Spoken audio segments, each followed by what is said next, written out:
បាទសួស្តីមិត្តភ័ក្តិបងប្អូនទាំងអស់គ្នាត្រឡប់មកវិញជាមួយខ្ញុំឌូកហើយថ្ងៃនេះខ្ញុំមានកម្មវិធីថ្មីមួយដែលអនុញ្ញាតឲ្យអ្នកទាំងអស់គ្នាអាចទាញយកវីដេអូចេញពី Facebook ក៏បាន YouTube ក៏បាន TikTok ក៏បានក្នុងកម្មវិធីតែមួយអញ្ចឹងអ្នកទាំងអស់គ្នាគ្រាន់តែចូលទៅក្នុង Telegram group របស់ខ្ញុំដើម្បីមក download latest version ហ្នឹងគឺ 1.2.0 version ចុងក្រោយណាប៉ុន្តែយើងនឹងមាន version អាប់ដេតបន្តទៀតសម្រាប់ពេលក្រោយៗទៀតដោយសារយើងទៅតែឃើញចន្លោះប្រហោងពេលដែលខ្ញុំធ្វើវីដេអូនេះដែរបាទហើយសម្រាប់ link ចាំខ្ញុំ share ជូនបងប្អូននៅពេលក្រោយណានៅពេលក្រោយនៅក្នុងវីដេអូហ្នឹងតែម្ដងនៅក្នុង description ចឹងបងប្អូនអាច join Telegram ហ្នឹងទៅដើម្បីទៅទាញយកវីដេអូហ្នឹងបាទចេញពីទៅទាញយកកម្មវិធីនេះចេញពី Telegram របស់ខ្ញុំបាទអញ្ចឹងយើងគ្រាន់តែបាន Telegram មកយើង install អញ្ចឹងទៅបាទដោយអត់មានអីខុសពី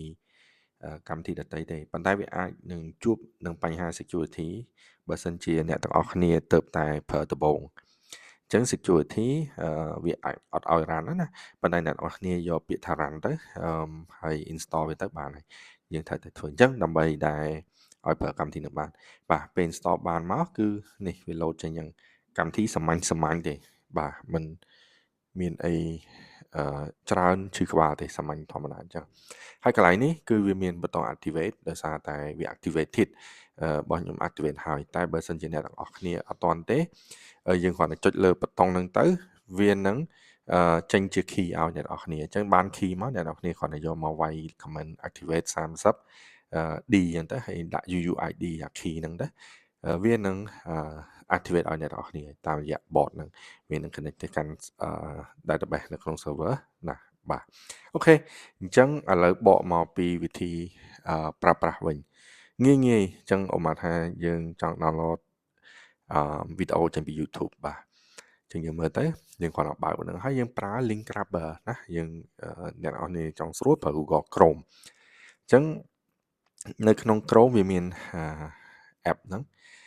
link grabber ហ្នឹងយើងយកមកអញ្ចឹងគ្រាន់តែ copy ដាក់អញ្ចឹងទៅបាទឥឡូវខ្ញុំយកមក paste ចូល notepad មួយសិនអញ្ចឹងទៅបាទព្រោះ link វាច្រើនពេកវា grab មកច្រើនណា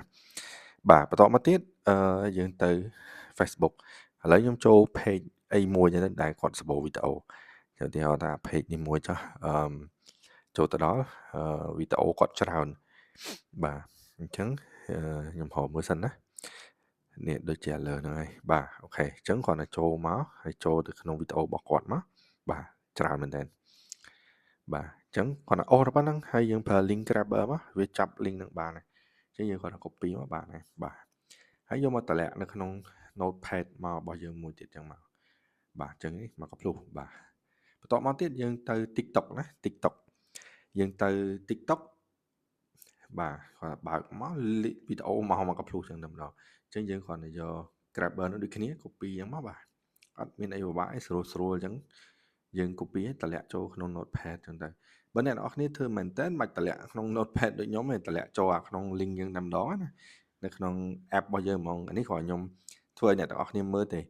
បាទអញ្ចឹងយើង copy ទាំងអស់ហ្នឹងបាទ copy ទាំងអស់យកមកតម្លាក់នេះអញ្ចឹងបើអ្នកទាំងអស់គ្នាធ្វើមិនបាច់ធ្វើដូចខ្ញុំអញ្ចឹងទេតម្លាក់មកក្នុងហ្នឹងតែម្ដងបាទបន្ទាប់ពីតម្លាក់ហ្នឹងហើយយើងចុច short link នេះចុចអាហ្នឹងទៅបានន័យថា link ដែលវាចាប់មកទាំងអស់ហ្នឹងអាណាមិនមែនវីដេអូអាណាគ្រាន់តែជាឈ្មោះ channel ឈ្មោះអីវាអត់យកមកទេបាទវាយកតែ file យកតែ link វីដេអូទេវាឆ្លាតវាចាប់តែ link វីដេអូមកឲ្យបងប្អូនមកបាទអញ្ចឹងស្រួលអានេះខ្ញុំលុបចោលខ្ញុំលុបចេញសិនដោយសារបើខ្ញុំអង្គុយ download ទាំងអស់ហ្នឹងវាយូរណាវាយូរព្រោះអ៊ីនធឺណិតយើងក៏មិនសូវលឿនប្រហែលហើយវីដេអូច្រើនពេកហើយបើអ្នកទាំងអស់គ្នាធ្វើមែនតើអ្នកទាំងអស់គ្នា download ទៅ100វីដេអូ200វីដេអូក៏បានអត់បញ្ហាណាអត់បញ្ហាគាត់ថាវារៀងយឺតព្រោះយើងនៅរងចាំវាតកតមួយនឹង speed internet ហើយនឹងល្បឿន CPU thread របស់យើងដែលយើងនឹងប្រើដែរនៅនេះ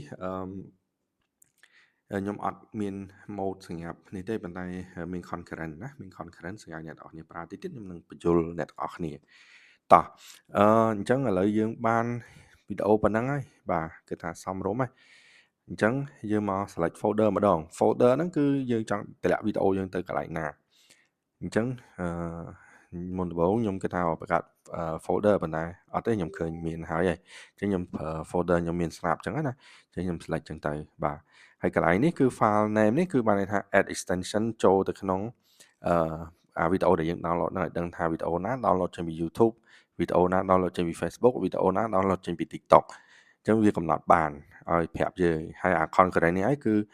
យើងចង់ download ម្ដងបានប៉ុន្មានអញ្ចឹង maximum ខ្ញុំដាក់ត្រឹម10ទេកុំឲ្យវាយឺតកុំព្យូទ័រយើងពេកណាបាទពេលដែលយើងដាក់ច្រើនវាយឺតអូខេអញ្ចឹងរួចរាល់យើងគ្រាន់តែចុច download ផ្លាប់បាទនេះគឺវាចេញមកតែម្ដងបាទ download វីដេអូណាទូចទៅមុនទៅហើយទៅបាទវីដេអូណាធំអាចនៅចាំយូរបាទអញ្ចឹងយើងចូលមកមើល link នេះ folder របស់យើងនេះបាទមានវីដេអូខ្លះគឺរួចរាល់បាទហើយវីដេអូខ្លះវាកំពុងតែ download អញ្ចឹងវាអត់ទាន់មកគ្រប់គ្រាន់ទេបាទហើយបើយើងមើល file មើលអីចឹងទៅបើសិនជាវា complete ហើយវានឹងចេញ extension ឲ្យយើងហើយបាទអញ្ចឹងនេះ complete ប្រហែល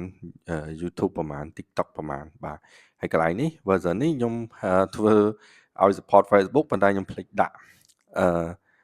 progress របស់ Facebook នៅលើហ្នឹងអញ្ចឹងនឹងកំណែនៅ version ក្រោយខ្ញុំនឹងដាក់ហ្នឹងមកហើយអាចនឹង 1.2.1 ណាដើម្បីtotal ថាតើមាន Facebook វីដេអូប្រហែល download ប្រហែលនៅអញ្ចឹងណាបាទអូខេអញ្ចឹងដោយសារតែយើងភ្លេចដាក់ហើយយើងនឹង update នៅពេលក្រោយ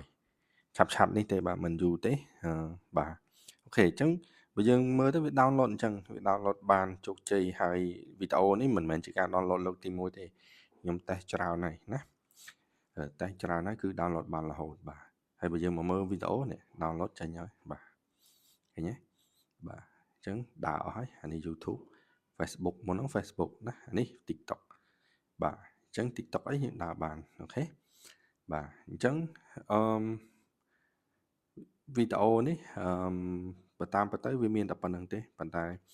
ខ្ញុំរងចាំឲ្យវា download ចប់សិនដើម្បីឲ្យអ្នកនរគ្នាបានមើលឃើញអញ្ចឹងណាបាទភាគច្រើនឲ្យតែចេញពី YouTube វាធំវាយូរហើយដូច tool របស់យើងគឺយើង download បាន high quality មិនមែនlow quality ទេយើង download បាន high quality តែម្ដងអញ្ចឹងពេល download ចេញពី YouTube អីហ្នឹងគឺ quality វាធំព្រោះ tool នេះគឺយើងប្រើសម្រាប់ទៅ download ហ្នឹងបានធំយើងគេហៅថាធ្វើម៉េចកិច្ចពីការចាប់របស់ YouTube ហ្នឹងបានអូខេបាទអញ្ចឹងវីដេអូនេះដូចជាចប់អស់ហើយបាទ download ចប់អស់ហើយនៅខាងលើនោះក៏ហើយដែរក្នុងវីដេអូហ្នឹងណាបាទហើយនេះTelegram link របស់ខ្ញុំចាំខ្ញុំដាក់ចូលនៅក្នុង description អ្នកនរគ្នាគ្រាន់តែ join មកហើយទាញ download ទៅហើយយកទៅប្រើទៅបាទអត់គិតលុយទេអរគុណអញ្ចឹងមានតែប៉ុណ្្នឹងទេជួបគ្នានៅវីដេអូក្រោយណាអរគុណច្រើន